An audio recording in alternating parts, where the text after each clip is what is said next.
তো রাসূলের সাহাবী খলিফাতুল মুসলিমিন হযরত উসমানে গনি যায়া বললেন, ও আব্দুল্লাহ ইবনে মাসউদ, আপনি অসুস্থ হয়ে গেছেন কোন কারণে? নবীর সাহাবীর ঈমানটা কত বিশাল, কলিজাটা কত বিশাল, আল্লাহর প্রতি তাদের তাওয়াক্কুল, আল্লাহর প্রতি তাদের কত আকীদা, তাদের কত গুরুত্ব।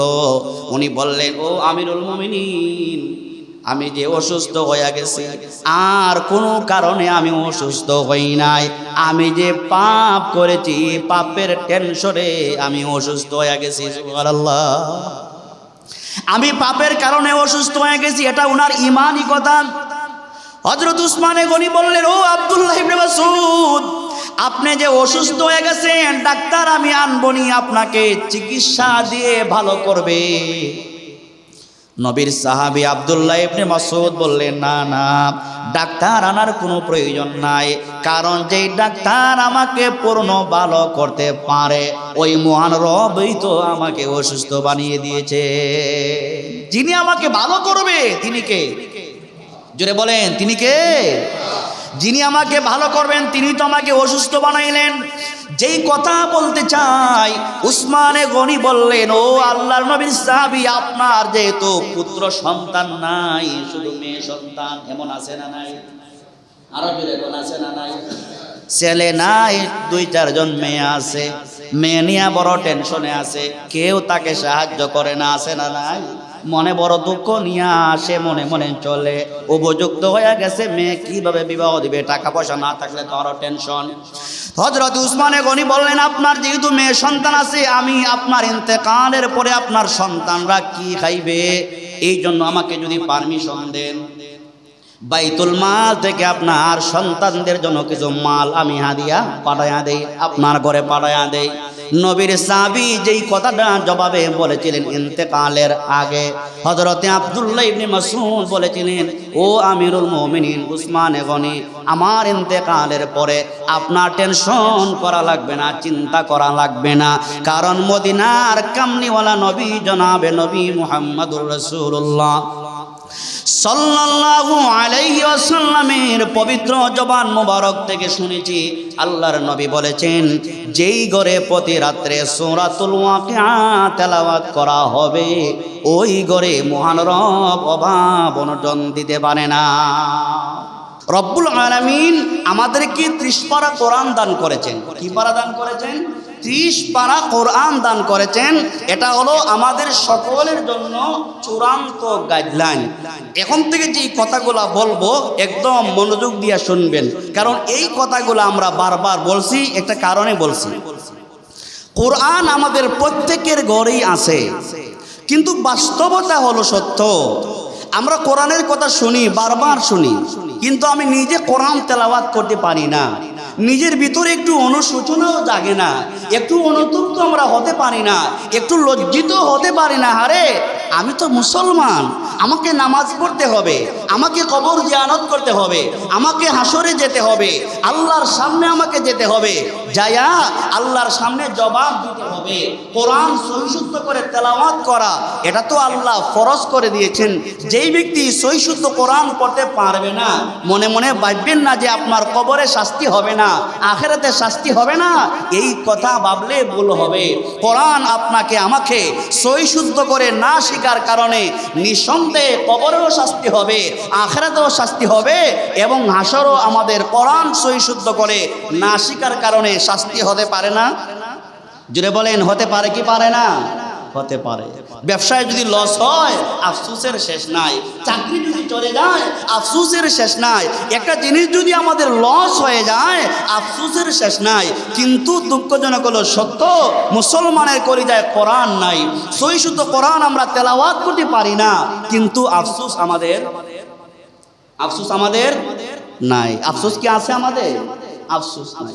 কয়জন মুসলমান এখানে আছেন যে আমাদের এখানে এশার পরে যে কোরআনের মক্তব আছে, কোরআন শিকার জন্য যে মক্তব চালু আছে, এখানে কই? আপনাদের মধ্যে কেউই তো আমরা আসতে দেখি না। 2-4 জন বাচ্চা আসে, একটু সময় তারা লেখাপড়া করে, এ তো বারবার বলার পরও আমরা আসতে পারি না। মনে হয় যদি কোরআনের সাথে আমাদের কোনো সম্পর্ক না রাখলেও চলবে। আমার ভাইয়েরা, মুরব্বী বাবারা, কোরআন হলো আমাদের জীবন বিধান। আপনার দুনিয়ার জিন্দিগি থেকে নিয়ে জান্নাত পর্যন্ত কোরআন আমাকে আপনাকে কি করবে? সাহায্য করবে। কোরআন আমাকে আপনাকে কি করবে? সাহায্য করবে। আল্লাহর নবী বলেন, আল্লাহ সুবহানাহু ওয়া তাআলা এমন কোরআন নাজিল করেছেন, যেই কোরআন আল্লাহ পাক এমন কোরআন নাজিল করেছেন, যেই কোরআন আপনার দুনিয়ার জিন্দেগি থেকে নিয়ে কবর পর্যন্ত, এমন কি জান্নাতে যাওয়ার আগ পর্যন্ত প্রতিটা মুমিনকে 30 পারা কোরআন সুপারিশ করবে। সুবহানাল্লাহ। মদিনার কামলিওয়ালা নবী বলেন, উম্মত শোনো, হাসরের ময়দানে সব মানুষরা যখন দাঁড়াবে আল্লাহর সামনে, হাসরের মানুষেরা যখন দাঁড়াবে, দাঁড়ানোর পরে সবচাইতে দামি সুপারিশ যার হবে, সবচাইতে দামি এবং গ্রহণযোগ্য শক্তিশালী সুপারিশ যার হবে, নবী বলেন নবীর সুপারিশ হয়তো দামি এবং শক্তিশালী হবে না, যেই পরিমাণ দামি এবং শক্তিশালী সুপারিশ আল্লাহর কোরআন করবে। সুবহানাল্লাহ। কথা কি বুঝছেন? নবী রাসূলদের সুপারিশের চাইতেও আল্লাহর কোরআনের সুপারিশ রব্বুল আলামিনের কাছে 1000 গুণে শক্তিশালী হবে। সুবহানাল্লাহ, সুবহানাল্লাহ। সত্যিকার অর্থে একজন মানুষ যদি কোরআনকে বুকে ধারণ করে, কোরআনকে লালন করে, আল্লাহর কোরআনকে যদি সহি শুদ্ধ করে তেলাওয়াত করতে পারে, কোরআনকে যদি ভালোবাসতে পারে, ওই 30 পারা কোরআন ওই তেলাওয়াতকারী ব্যক্তিকে সুপারিশ করে করে আল্লাহর তৈরি জান্নাতের মেহমান বানায়া দিবে। সুবহানাল্লাহ। হাসরের দিনে ওই 30 পারা কোরআন বলে, পরওয়ারদিগার, আমাকে আপনার বান্দা রাত্রে দিনে তেলাওয়াত করেছে, আমাকে ভালোবেসেছে, আমাকে মহব্বত করেছে, আমাকে সকাল সন্ধ্যা তেলাওয়াত করেছে, নামাজে দাঁড়িয়ে তেলাওয়াত করেছে, যখন সময় পাইছে তখনই তেলাওয়াত করেছে। আল্লাহ আমাকে সে বিশ্বাস করেছে, আপনাকে বিশ্বাস করে কোরআন তেলাওয়াত করেছে। পরওয়ারদিগার আজকে তাকে জান্নাতে দেওয়ার আগ পর্যন্ত আমি আপনার বান্দার জন্য সুপারিশ বন্ধ করব না। সুবহানাল্লাহ। সুপারিশ চলতে থাকবে। ও ইমানদার ভাইয়েরা, কোরআন তো আল্লাহর কালাম। যেই ব্যক্তি দুনিয়াতে বেশি করে কোরআন তেলাওয়াত করবে, দুনিয়ার অভাব অনটন আল্লাহ দূর করে দিবেন। যেই ব্যক্তি কোরআনকে বেশি বেশি করে তেলাওয়াত করবে, রব্বুল আলামিন দুনিয়া আখিরাতে তাকে সম্মানিত করে দিবেন। সুবহানাল্লাহ। কোরআন তেলাওয়াত করলে দুনিয়াতে তো সম্মান বাড়বেই, আখিরাতেও সম্মান বাড়িয়ে দিবেন কে? বাস্তব কথা আপনারা দেখবেন, মিলে কি মিলে না? একজন কোরআনের আলেম যদি দুনিয়াতে থাকে, একজন কোরআনের আলেম যদি দুনিয়াতে থাকে, তার শ্রেষ্ঠত্ব, তার সম্মান দুনিয়াতে বাড়ে না, কমে? বাড়ে। কেন বাড়ে? দল মত নির্বিশেষে একজন কোরআনের আলেম যদি হয়, কোরআনের আলেম যদি হয়, যে কোনো মানুষ ওই আলেমকে দেখলে সালাম দেয়, সম্মানের সাথে সালাম দে। চেয়ারে বসা থাকলে দাঁড়িয়ে একজন আলেমকে বসার জায়গা করে দেয়। আরো সুন্দর সহজ ভাষায় যদি বলতে চাই, আমাদের দেশটাকে সারা বিশ্বের মানচিত্রে যারা দামি বানিয়েছে, পরিচিত বানিয়েছে, ওরা আর কেউ নয়, কোরআনের হাফেজরা আমার আপনার দেশটাকে সারা বিশ্বের দরবারে সম্মানী করে দিয়েছে, ঠিক কিনা? সারা বিশ্বের দরবারে মাথা উঁচু করে দাঁড়িয়েছে এই হাফেজে কোরআনদের কারণে। আমার আপনার সম্মান তো বেশি না। মাত্র 12 থেকে 13 বছরের হাফেজ ছিল হাফেজ তাকরিম। আজ থেকে 4-5 বছর আগে সৌদি আরবে সারা বিশ্বে প্রায় 93টা রাষ্ট্র মিলে প্রতিযোগিতা হয়েছিল। ওই 93টা রাষ্ট্রের প্রতিযোগিতায় অংশগ্রহণ করে 13 বছরের বাচ্চা, এই বেগুনা মাসুম বাচ্চাটা কোরআনের প্রতিযোগিতায় অংশগ্রহণ করে 1 নম্বরে বিজয়ী হইয়া আমার আপনার দেশটাকে সম্মানিত করে দিয়েছে, ঠিক কিনা? এই সম্মান শুধু দুনিয়াতেই না, এই সম্মান মৃত্যুর পরেও আছে। সহজ করে যদি উদাহরণ দেই, আমাদের দেশের শ্রেষ্ঠ একজন হাদিস বিশারদ ছিলেন চট্টগ্রামের আহমদ শফি রহমতুল্লাহ আলাইহি। যার দুনিয়াতে জীবিত অবস্থায় লক্ষ লক্ষ মানুষ যার অনুসরণ করেছিল, অনুসারী ছিল, ওই আহমদ শফি রহমতুল্লাহ আলাইহি যখন ইন্তেকাল করলেন, ইন্তেকালের পরে সম্মান ওনার কমে যায় নাই, মৃত্যুর পরে যেন ওনার সম্মান আল্লাহ আকাশচুম্বী করে দিয়েছিলেন, ঠিক কিনা? লক্ষ লক্ষ মানুষ যার জানাজায় শরীক হয়েছিল। ও ইমানদার ভাইরা, আরো সহজ ভাষায় যদি বলি, কোরআনের পাখি ছিলেন আল্লামা সাঈদী রহমতুল্লাহ আলাইহি, যার ইন্তেকালের পরে লক্ষ লক্ষ মানুষ জানাজায় হাজির হওয়ার জন্য পাগল পারা হয়ে গিয়েছিলেন। এটা অন্য কোনো উদ্দেশ্য নয়, অন্য কোনো কারণে নয়, টাকা পয়সা থাকার কারণে নয়, একমাত্র সম্মান মর্যাদা আল্লাহ দিয়েছেন, তাদের সিনার ভিতরে আল্লাহর কোরআনের জ্ঞান ছিল, ঠিক কিনা? আল্লাহর কোরআনের জ্ঞান থাকার কারণে দুনিয়াতেও সম্মান বাড়ে, আখিরাতেও, জুড়ে বলেন, আখিরাতেও সম্মান বাড়ে কি বাড়ে না? এই কোরআনকে যারা অনুধাবন করে, কোরআনকে যারা লালন করে, কোরআনকে যারা মহব্বত করে, আমরা মনে করি কোরআন শুধু হুজুরদের কাজ, হুজুররা তেলাওয়াত করবে, অথচ না না, আল্লাহর নবীর বড় দামি একজন সাহাবী হযরতে আব্দুল্লাহ ইবনে মাসউদ রাদিয়াল্লাহু আনহু থেকে বর্ণিত, খুব খেয়াল করে কথাগুলা শুনেন। রাসূলের দামি একজন সাহাবী আব্দুল্লাহ ইবনে মাসউদ রাদিয়াল্লাহু আনহু, আমরা তো কোরআন তেলাওয়াত করি না, অভাবের কারণে টেনশন ফিল করি, টাকা নাই পয়সা নাই, এদিক সেদিক টুটায়, এদিক সেদিক দৌড়ায়, পকেটে টাকা নাই, বাড়ি ঘরে টাকা নাই, অভাব অনটনে পইরা কত টেনশন করি, অথচ আল্লাহ নবীর সাহাবীরা আল্লাহর কোরআনকে তারা মনে প্রাণে বিশ্বাস করেছিলেন, আর ওই মনে প্রাণে বিশ্বাস করার কারণে আল্লাহর কোরআন তাদের দুনিয়ার সব রকমের পেরেশানি, সব রকমের অভাব অনটন আল্লাহ দূর করে দিয়েছিলেন, ঠিক কিনা?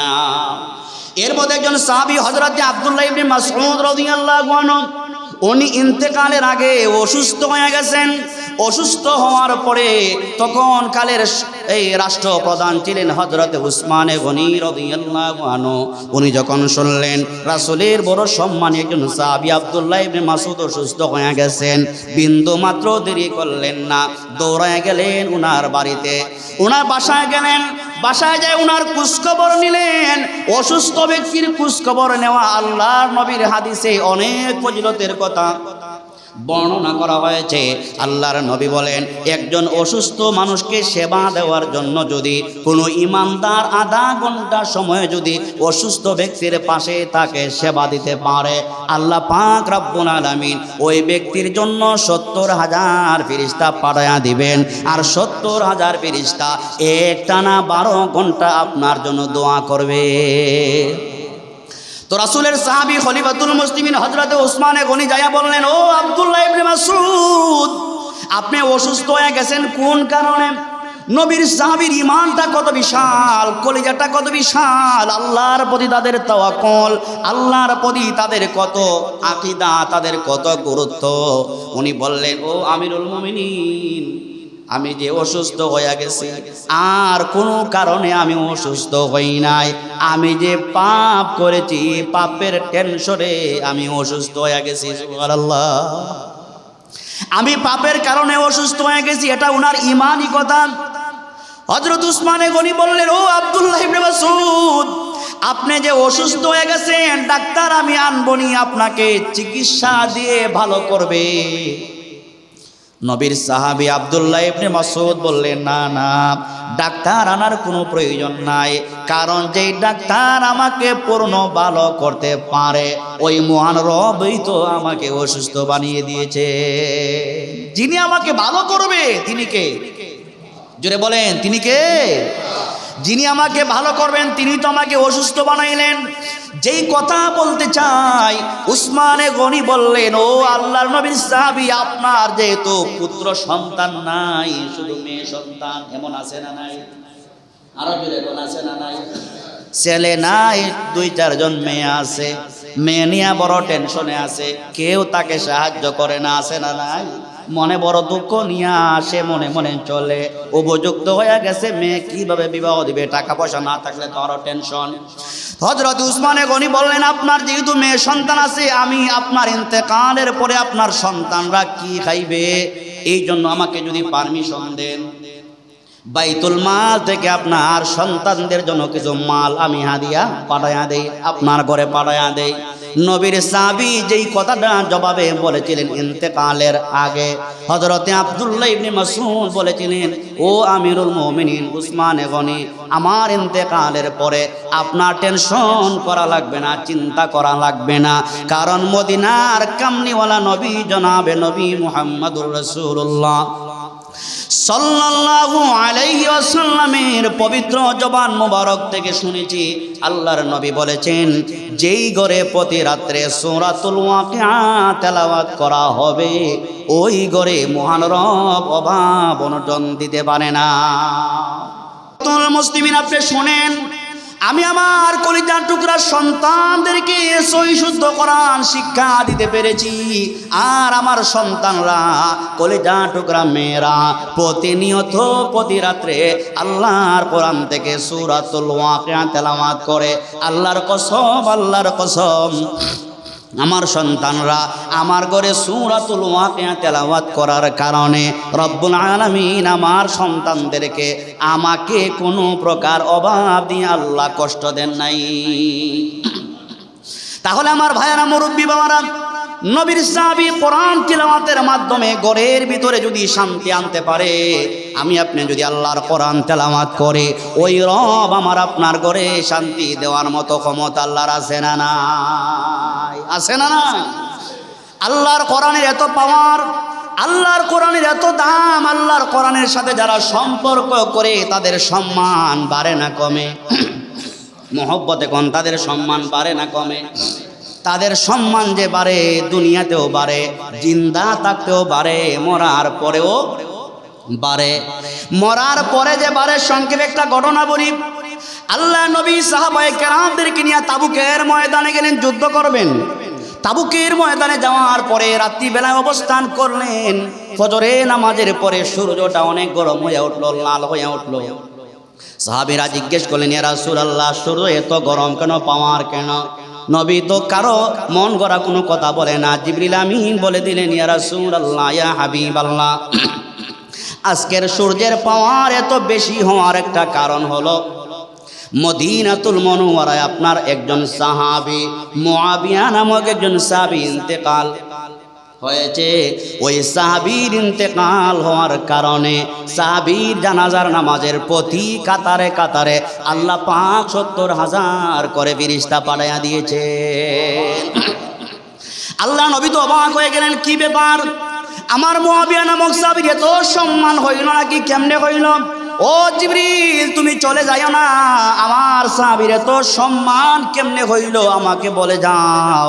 জিবরিল আমিন বলে যাচ্ছে, ইয়া রাসূলুল্লাহ, ইয়া হাবিবাল্লাহ, ওগো আল্লাহর নবী, আপনার মুআবিয়া নামক সাহাবীর গুরুত্বপূর্ণ একটা আমল ছিল। আপনার সাহাবী বেশি করে আল্লাহর কোরআন তেলাওয়াত করতেন। ওই তিলাওয়াতের কারণে মহান রব তারা জানাজা নামাজে কাতারে কাতারে ৭০,০০০ করে আল্লাহ ফেরেশতা পাঠাইয়া দিয়েছে। এত সম্মানী, মৃত্যুর পরেও আল্লাহ তার সম্মান বাড়িয়ে দিয়েছেন। কেন? কোরআনের সাথে সম্পর্ক থাকার কারণে। কিসের সাথে? কোরআনের সাথে সম্পর্ক থাকার কারণে। এই জন্য আল্লাহর নবী বলেন, কোরআনকে যারা মহব্বত করবে, কোরআনকে যারা ভালোবাসবে, আল্লাহর কোরআনকে যারা তেলাওয়াত করবে, পৃথিবীর মধ্যে আসমানের মধ্যে তারা সবচাইতে শ্রেষ্ঠ। সুবহানাল্লাহ। আল্লাহ নবী বলেন, খায়রুকুম মান তাআল্লামাল কুরআনা ওয়া আল্লামা। উম্মত, তোমরা ভালো করে শোনো, তোমাদের মধ্যে কোটিপতি হইলে তোমরা তাকে সম্মান মনে করো, রাষ্ট্রের প্রধান হলে তাকে তোমরা সম্মান মনে করো, সারা পৃথিবীর রাষ্ট্রপ্রধান হইলে তাকে তোমরা সম্মানই মনে করো। আল্লাহ নবী বলেন, না না, রাষ্ট্রের প্রধানও যদি হয়, সারা পৃথিবীর মালিকও যদি হয়ে যায়, আল্লাহর কোরআন যদি তার সিনার ভিতরে না থাকে, তার সম্মান নাই। নবী বলে, যারা কোরআন শিক্ষা করে, যারা কোরআন নিজে শিক্ষা করে, ওয়া আল্লামাহু, অন্যদেরকে শিক্ষা দেয়, তারা হলো আসমানের নিচে সবচাইতে দামি মানুষ। যারা কোরআন শিখে, ওয়া আল্লামাহু, এবং অন্যকে শিক্ষা দেয়, তারা হলো সবচাইতে কি দামি মানুষ। আমরা কি দামি হতে চাই কি চাই না? সকলে একসাথে বলেন, আমরা কি দামি সম্মানী হতে চাই কি চাই না? দামি যদি হতে চাই, সম্মানী যদি হতে চাই, আমাদের পথ এখনো আছে না নাই? আমাদের এখনো কি আছে? রাস্তা আছে। এখনো যদি আমরা চেষ্টা করি আল্লাহর কাছে দামি বান্দা হতে পারবো ইনশাআল্লাহ। আজকাল আমাদের দেশের কথা যদি বলি, আমাদের দেশের অধিকাংশ মসজিদগুলা, অধিকাংশ মানে প্রায় 80% হবে, 80% মসজিদগুলাতে সকালের মক্তব আছে না নাই? হ্যাঁ, বন্ধ। প্রায় 80% মসজিদগুলাতে সকাল যে মক্তব আছে, একটা মক্তব বন্ধ হয়ে গেছে। কি হয়ে গেছে? মক্তব বন্ধ। মানে মনে হয় যে কোরআন আর শিখা লাগবে না, এমনটা মনে হয়। কোরআন মসজিদের মক্তব পর্যন্ত বন্ধ হয়ে গেছে। কেমন মুসলমান আমরা মনে করেন? কেমন মুসলমান আমরা? কি মুসলমান দাবি করি? যেখান থেকে কোরআন আমাদের বাচ্চারা শিখবে সেখানের মক্তবগুলা বন্ধ। আমার তো মন চায় বাংলাদেশের প্রত্যেকটা মসজিদে মসজিদে যাইয়া প্রত্যেক কমিটির হাতে পায়ে দইরা এই কথা বলা যে মসজিদের মক্তবগুলা যেন চালু হয়ে যায়, চালু করে এই কথা বলা। অধিকাংশ মসজিদগুলাতে মক্তব নাই। জিজ্ঞেস করলাম, বলি আপনার এখানে মক্তব আছে? বলি না, আমার এগুলো নাই। হুজুরও মানে খুব ইজি ফিল করে, মানে আনিজি না, উনি খুব রিল্যাক্স, মানে না আমার এখানে মক্তব তো কিছু নাই, খুব মানে ব্যাপার সবার আর কি, মক্তব নাই। তো উনি খুব বিশাল বড় একজন মর্যাদা সম্পন্ন একজন হুজুর। অথচ আল্লাহর আকাশের নিচে জমিনের উপরে তামাম দুনিয়াতে সবচাইতে দামি এবং সেরা কিতাব হলো আল্লাহর কোরআন। যারা কোরআন পড়ায়, নবী বলেন তারা হলো শ্রেষ্ঠ। আর আমরা কোরআন না পড়ায়া নিজেকে নিজে কি মনে করি? রিল্যাক্স মনে করে। আমি খুব বড় হুজুর, মক্তব তো আমি পড়াই না, উনি মক্তব পড়ায়। উনি মক্তব কি পড়ায়? মক্তব পড়া মানে ওনার চাইতে আমি অনেক বড় আল্লাহ মাদুদ্দহর, অনেক বড় মাস্টার সাহেব, আমি এগুলার ধার ধারি না। আরে বাবা, কোরআন তো হইল সবচেয়ে দামি কিতাব। একটা অক্ষর যদি আপনি শিখান, আপনার সম্মান বাড়িয়ে দিবেন কে? জোরে বলেন, বাড়িয়ে দিবেন কে? আল্লাহ বাড়িয়ে দিবে। তাহলে আমাদের সকলের কোরআন শিখার দরকার আছে না নাই? একসাথে বলেন, কোরআন শিখার আমাদের দরকার আছে না নাই? আছে। আমাদের এই মসজিদের নিয়ম তো আপনারা সবাই জানেন, তারপর আবার বলছি, ঈদের মৌসুম গেছে, আপনাদের কলেজার টুকরা সন্তানরা এখনো আমাদের মক্তবে আসছে না। 2 জন 4 জন আসে, আবার আসে না। তো আজকের এই কথাগুলা বলার উদ্দেশ্যই হইল আমাদের সন্তানদেরকে কোরআন শিখাবার দরকার আসেনি মনে করেন? যদি বলেন কোরআন শিখাবার দরকার আসেনি মনে করেন? কোরআন যদি শিখাবার নিয়ত থাকে, পরকালে আল্লাহর আযাব থেকে যদি বাঁচতে চাই, তাহলে আমাদের সন্তানদেরকে কোরআন শিখাতে হলে আমাদের ঐতিহ্যবাহী শাহচর মসজিদে এশার নামাজের পরে আমরা নিজ দায়িত্বে সন্তানদেরকে নিয়ে আসব। যদি সময় থাকে আমিও বলবো কোরআন শিখব, আবার সময় হইলে আমি আবার চলে যাব ইনশাআল্লাহ। সন্তানদেরকে নিয়ে আসবো, আপনারাও আসবেন। এশার নামাজের পরে তো আর অবসর, আর এশার নামাজের পরে তো আর বেশি কাম কাজ থাকে না। যাদের কাম কাজ নাই আপনারা যদি আসেন, আমরা তো আর আপনাদের জন্য আসি ইনশাআল্লাহ। আমি অনুরোধ করব আল্লাহকে আসতে, লেখাপড়া বিশেষ করে কোরআন শিখতে কোনো লাজ লজ্জা নাই। কারণ কবরে গেলে দুমদাম যখন পড়বে তখন আর শরম দিয়ে কোনো লাভ হবে না। হাসরে উঠলে যখন দিরিম দিরিম বাড়ি পড়বে ফিরিস্তা, আর তখন আর লজ্জা দিয়ে কোনো কাজ হবে না। বলি আল্লাহ ফিরিস্তা লজ্জায় গেছি না শাহচর মসজিদে, তখন আর ফিরিস্তা কইব না বলি লজ্জায় গেছ না মিয়া, যাও মাফ করে দিলাম, এই কথা বলবে না। এই মিয়া লজ্জায় গেছো না, আজকে তোমার কি নাই, কোনো একটা মাটি একটাও কি পড়বে না, একটাও আপনার ফিট ছাড়া পড়বে না। তাহলে এই কবর জগৎ থেকে না জান্নাত পর্যন্ত আমাকে যে কোরআন সুপারিশ করবে, সেই কোরআন আমরা শিখতে সবাই রাজি আছি না নাই? আল্লাহ পাক আমাদের সকলকে কবুল করুন। সহি শুদ্ধ কোরআন যেন আমরা শিখতে পারি, আমাদের সন্তানদেরকে শিখাতে পারি। শুধু কোরআন না, আমরা এখানে নামাজও শিখাই, নামাজ শিখাই, জরুরি মাসআলা মাসাইল, এগুলোও আমরা আপনাদেরকে শিখাবো ইনশাআল্লাহ। আল্লাহ পাক আমাদের সকলকে সহি শুদ্ধ কোরআন শিক্ষার তৌফিক দান করুন। সকলে বলি আমিন।